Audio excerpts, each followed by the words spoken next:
Okay, I just wanted to show you guys what my old bathroom backsplash looked like. This is what was happening, was they didn't seal it properly, so basically all the water got underneath the laminate and expanded the press board, and it just made like a nasty mess. So I just make sure, making sure that there's not really any major mold or anything going on. It doesn't look like it's that bad. It's actually pretty dry. It might have had a little bit of mold at some point.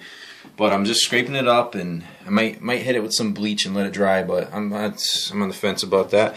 This I already pried off, but basically you take your multi-tool here. This is a really good tool. It's made by Stanley, and it's a 6-in-1, and you just keep scraping. If you couldn't get any leverage between the sink and the wall there, that was a problem I was running into. I found a little gap under here, and I pried until I can crack a spot loose, because the bottom of this mirror was also getting wedged. It was kind of blocking the top from lifting up. So I finally found a spot. I worked my way across. Once you get the pieces off, I also pried off this top piece. I don't know why. I just figured maybe I could use it again, but I don't even think I'm going to use it. Once you get it off, here you got all kind of residual pieces of glue, things like that. It just makes your life easier if you just scrape it off. Scrape it all off. It comes off pretty easily. This stuff here, just keep working it. You can actually get it all the way off. I mean, it probably doesn't matter if you're going to be using depending on whatever materials you're going to be using, but I was going to go with some tile. I ended up not going with the tile. I'm actually going to be using this stuff here. This is PVC molding, actually, and I guess you could use it for anything, but this PVC molding is mold proof, and it's actually plastic. PVC is made out of plastic. It comes pre-primed.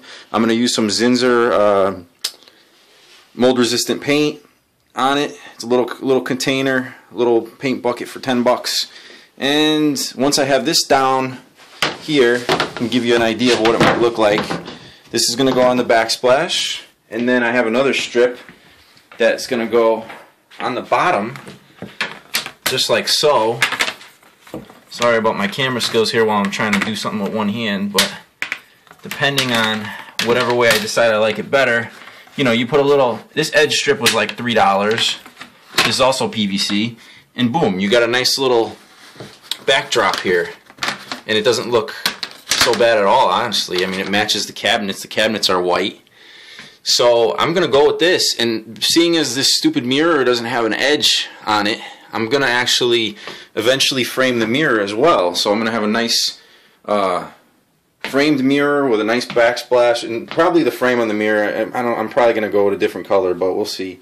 But this is just something quick and easy you can do. The total cost of materials, including the liquid nails, glue, the silicone, clear silicone tube that's like $3. Everything total, like $37. And it looks a lot better than this crap, this old beat up laminate. If you wanted to be, crazy, you could try to get this off in one piece and put it on a different piece of MDF, but I didn't have patience for that. I honestly, and I think I'm going to like the contrast with the white on the laminate, because it's already textured.